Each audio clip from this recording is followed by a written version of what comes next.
Let me tell you something that might sting a little. Just because he's acting like you don't matter doesn't mean you don't. People pretend, they fake being fine, they ghost, they avoid, they stay silent. Not because they've moved on, but because they don't know how to deal with what they feel. And guess what? If you're still in his head, he's not as done as he pretends to be.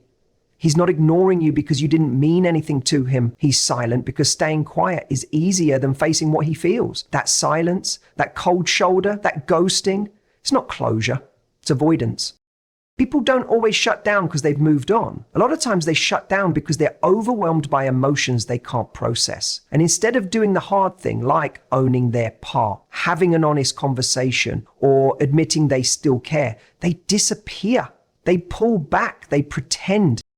This is one of the most painful truths about emotional disconnection. Silence doesn't mean indifference. It's a defense. It's protection. It's someone choosing comfort over truth. It's a way to avoid being vulnerable. Think about it. How many times have you been tempted to say something, to reach out, to tell someone how you really feel, but you stopped yourself because it felt too risky? Now imagine someone who has never learned how to process emotions, who feels shame about their own vulnerability, who equates emotional honesty with weakness. That's the person who chooses silence, not because they don't feel, but because they feel too much and don't know what to do with it. And then here's where it messes with your head, because you're sitting there replaying everything, wondering why it suddenly went cold. You start asking yourself if you imagine the whole connection, you question your worth, you wonder if you said too much, did too much, cared too much. But what if I told you the silence isn't about you at all? What if I told you it's about him and his inability to deal with real emotion? Me Too moments, this is the part people don't talk about. The person who seems fine, who seems distant, who looks like they've moved on, might actually be the one losing sleep at night. Because avoidance has a cost. You can suppress feelings for a while, but they don't disappear, they fester. And eventually, they show up in the most inconvenient ways. Overthinking, anxiety, sudden mood swings, unexpected anger, or guilt that won't go away. That's what's underneath the silence. That's what's underneath the fake indifference. Easy to believe that his silence means you didn't matter. That's the story your brain will tell you when it's desperate for answers. But silence doesn't equal peace. It doesn't equal closure. It doesn't equal moving on. Sometimes it's the loudest evidence that he's struggling, because when someone is truly at peace with a decision, they don't have to avoid it. They don't have to run from it. They don't have to pretend it didn't happen. But when someone's avoiding something, when they can't even say your name or talk about what went down, that's not strength, that's suppression. And here's something else. People don't forget genuine connection. They don't just erase it like a note on their phone. If you were real, if your connection had depth, then even if he's gone quiet, he remembers, he feels it. He's just choosing not to face it, maybe out of fear, maybe out of pride, maybe because he's never learned how to handle emotional conflict in a healthy way. But the silence isn't nothing. The silence is loaded. It's full of everything he's not saying, everything he doesn't know how to say, and everything he's hoping will just go away if he ignores it long enough. So when you hear nothing from him, don't assume that means nothing is happening inside him. Some of the loudest internal battles are fought in silence and pretending not to care. That's often just a mask, a very fragile one. Avoidance is often misunderstood. When someone shuts down or pulls away emotionally, the natural conclusion is to think they don't care. It looks like indifference. It feels like rejection. But what's really happening under the surface isn't as simple as detachment. It's often emotional overload. He's not avoiding you because you mean nothing. He's avoiding what he feels when he thinks about you. That's a big difference. And understanding that can shift the entire way you interpret his behavior.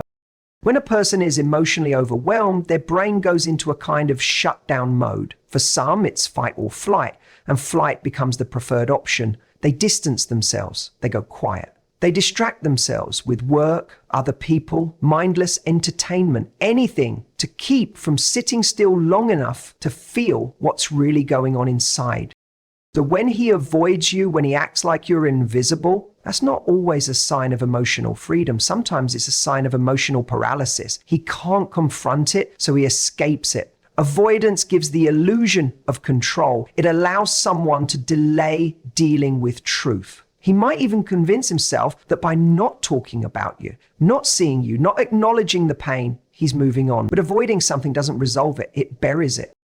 And buried emotions don't die, they wait. They show up in triggers, in dreams, in random memories that pop up when you least expect them. They show up in songs, in places, in people who remind him of what he's pretending not to miss.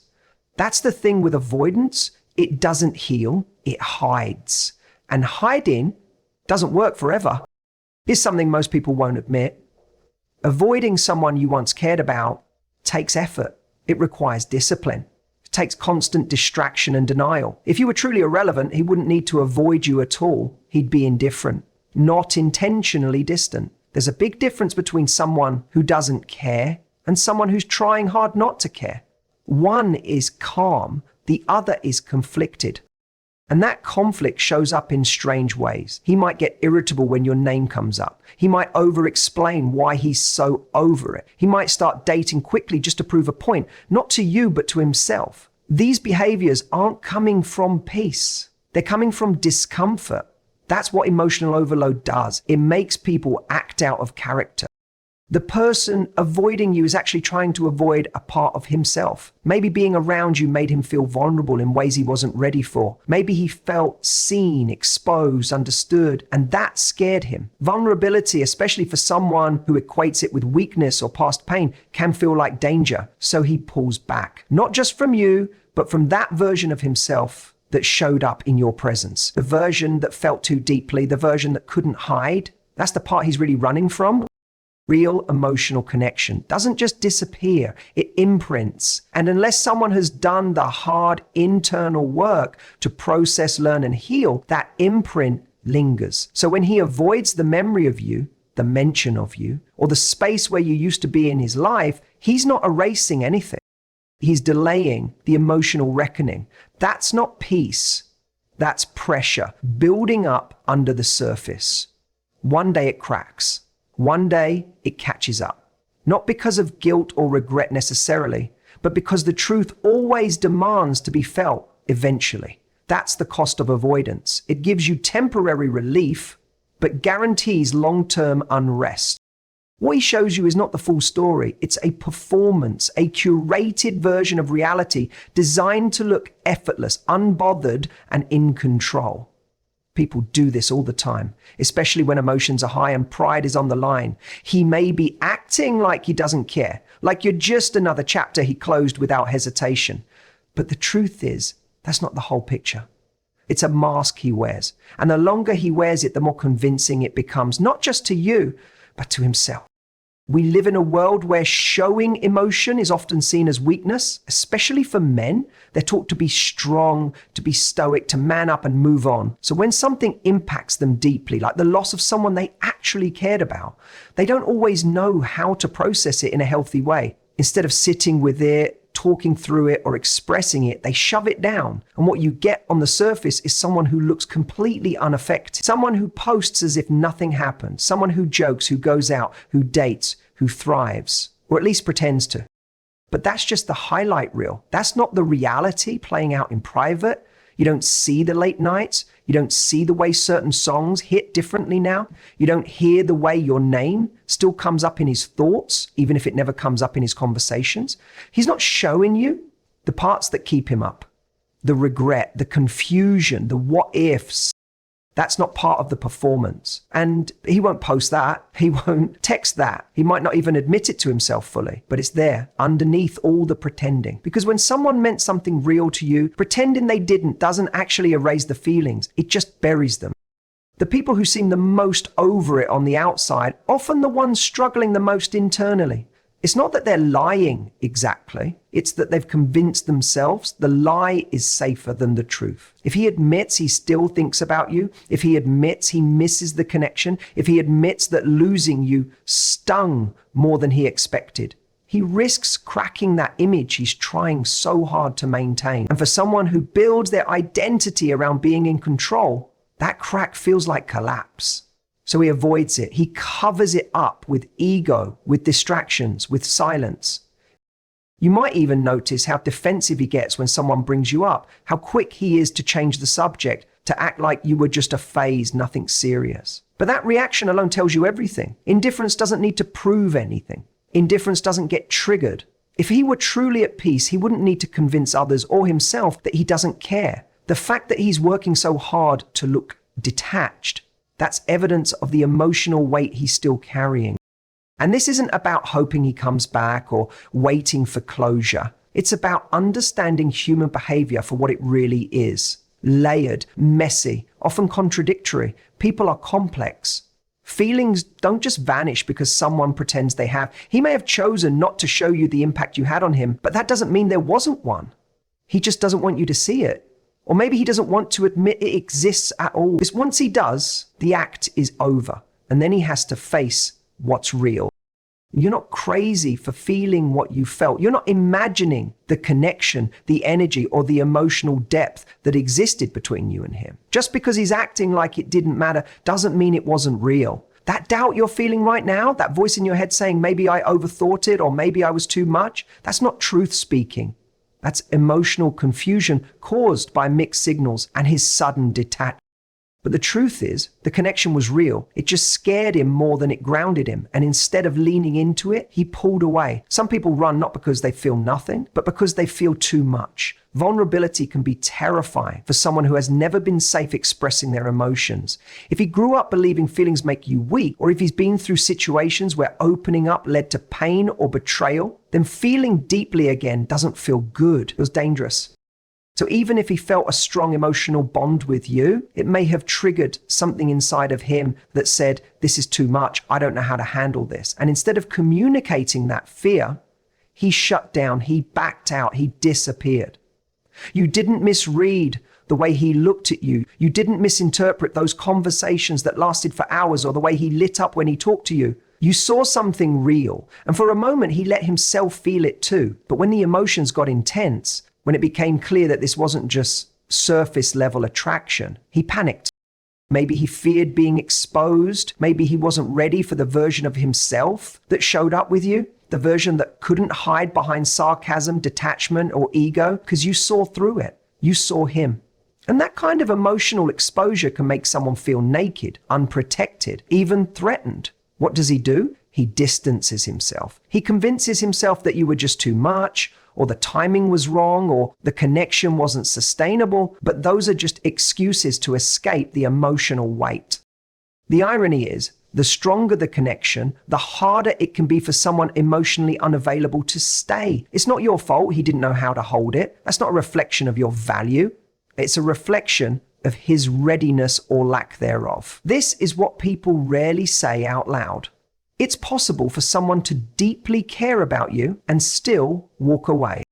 Not because you weren't enough, but because the relationship required a level of emotional maturity and honesty they weren't equipped to give. That's what makes this kind of situation so confusing. Because your heart felt something real, but his actions scream indifference. And when those two messages clash, it's easy to blame yourself than to believe that he was scared, that fear, avoidance, and emotional immaturity can all wear the mask of apathy.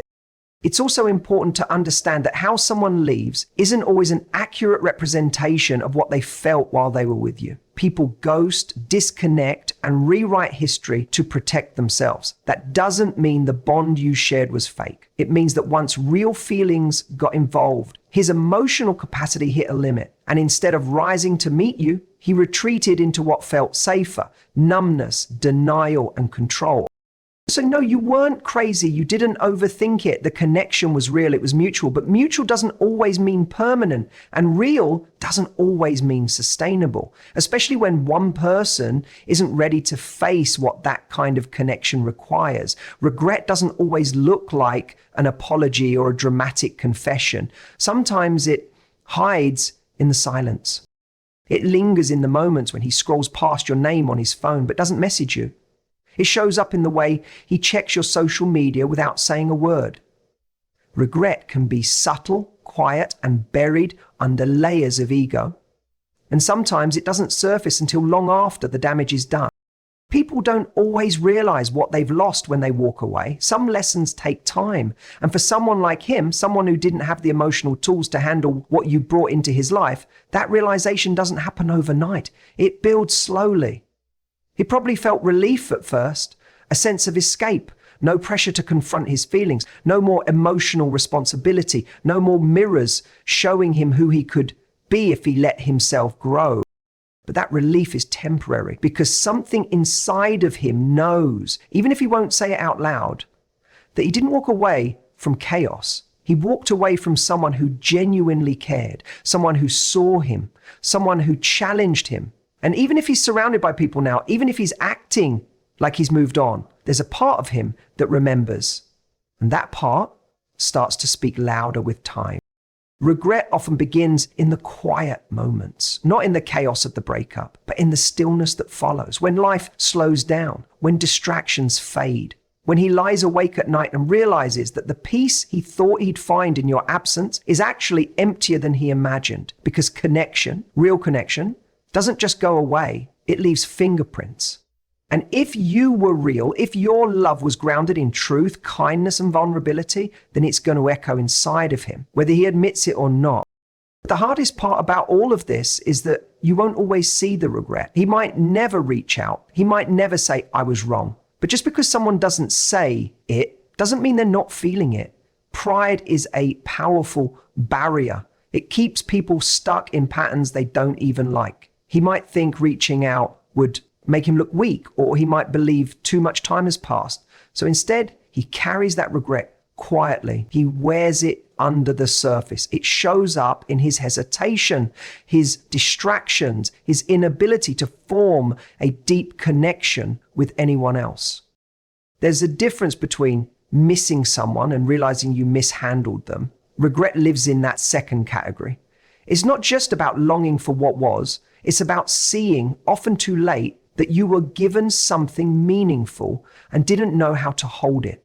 That realization hurts in a different way because once it hits, he can't undo it. He can't go back to the version of himself who didn't know what he was losing. And that kind of awareness creates a quiet torment, the kind that follows him no matter how much he tries to forget. Regret teaches in ways that nothing else can. It has a way of humbling people. It reveals the parts of themselves they tried to hide. And for someone like him, someone who thought he had all the time in the world to figure it out, the weight of that realization can be heavy. It may not change his behavior immediately. It might not bring him back into your life, but it will change something inside of him authentically. Because when someone truly sees the value of what they lost, even if they never say it, they feel it. And once they feel it, they can't unfilter it. That's the cost of real regret. The hardest part about walking away isn't leaving someone physically, but leaving them emotionally. When someone chooses to disconnect or break up, they're often not just walking away from a person. They're walking away from their own vulnerability, their own fears, and their own emotional baggage that they're unwilling or unable to confront. It's not necessarily that they don't care, they do, but they're so wrapped up in their own internal struggles, doubts, and unresolved issues that the idea of facing the real depth of connection becomes overwhelming. So they disconnect, they build walls, they retreat. For someone who isn't ready to open up, who doesn't know how to handle deep emotions, the act of walking away feels like self-preservation. It's easier to go cold, to shut things down, to avoid, rather than face what's uncomfortable. This isn't just about avoiding you. It's about avoiding the emotional responsibility that comes with truly connecting with another person. And the person who walks away, who distances themselves without truly processing or acknowledging their own feelings, isn't always doing it because they don't care. It's because they can't handle how much they care. One of the most painful truths is that sometimes people leave because they're not equipped to deal with the vulnerability of a real emotionally intense relationship. They don't know how to let someone in. They don't know how to share their true self. Maybe they've been hurt before. And maybe they've been let down, or maybe they've never had the tools to truly understand their own emotions. The result is a defense mechanism that feels like avoidance, but in reality, it's a cry for help. It's a sign that they don't know how to manage their own emotional chaos. It's easier to turn off the emotions, to shut them down and pretend they don't matter, than it is to face them. In these situations, it's not about you or what you did wrong. It's not even about whether the connection was strong enough to keep them around.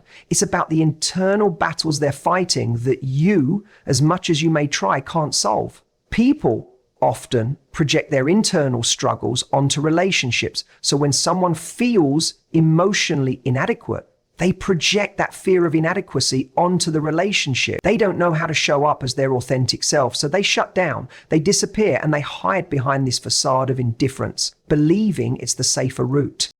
And this is where it gets even more confusing, because when someone disconnects in this way, you're left with all the unanswered questions. You're left wondering what went wrong, what you did or didn't do, and if you missed any signs.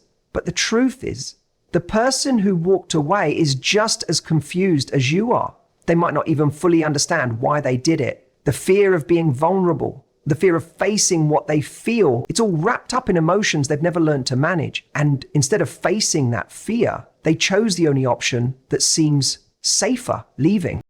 But what they don't realize is that by walking away from you, they're not just walking away from the relationship, they're walking away from the opportunity to grow emotionally, to learn to be vulnerable, and to become a better version of themselves. The person who leaves doesn't always know that they're running from the most powerful thing that could actually help them heal: emotional honesty. And because they haven't learned to face that truth, they carry the weight of unresolved emotions wherever they go. Walking away doesn't give them closure. Even though it may seem like it does, it just leaves a void, a space where they can no longer deny that they didn't have the courage to face their own feelings. And that's where the emotional turmoil begins. Because eventually, when all the distractions and walls come down, they're left with the truth of their own emotional avoidance. And it's not a comfortable place to be. As we reflect on the intricacies of emotional connection, regret, and avoidance, it's important to remember that what we see on the surface often doesn't reflect the full truth. The pain of silence, the withdrawal of someone who seems indifferent, is not always a reflection of apathy or a lack of care. More often, it is a manifestation of fear, confusion, and emotional turmoil. We must not mistake the absence of words or actions for the absence of feeling. What we experience as distance may in fact be someone's attempt to protect themselves from vulnerability they are not yet ready to face. It's crucial that we approach these situations with understanding and compassion, not just for others, but for ourselves. We all have our battles, our unresolved emotions, and our personal fears. And in relationships, these fears can sometimes drive us to act in ways that are not in alignment with our true desires or the love we genuinely feel. But let us not be defined by the silence or avoidance of others. Let us take this as an opportunity to grow, to better understand the complexities of the human heart, and to choose to love ourselves in the midst of confusion. The journey of emotional healing and growth is not linear, nor is it always immediate. But one thing is clear: when we are faced with emotional turmoil, when we feel rejected or abandoned, we must remember that it is not a reflection of our worth. Our value is not dependent on the actions of others, but on the love we have within ourselves and the strength to continue growing, no matter the circumstances. Let us learn from these experiences, but let us also forgive both ourselves and others and move forward with grace. For in the end, every connection we make teaches us something valuable about love, about vulnerability, and about the resilience of the human spirit. And with that, we continue to walk boldly in our own journeys, knowing that every experience, no matter how painful, contributes to our growth and purpose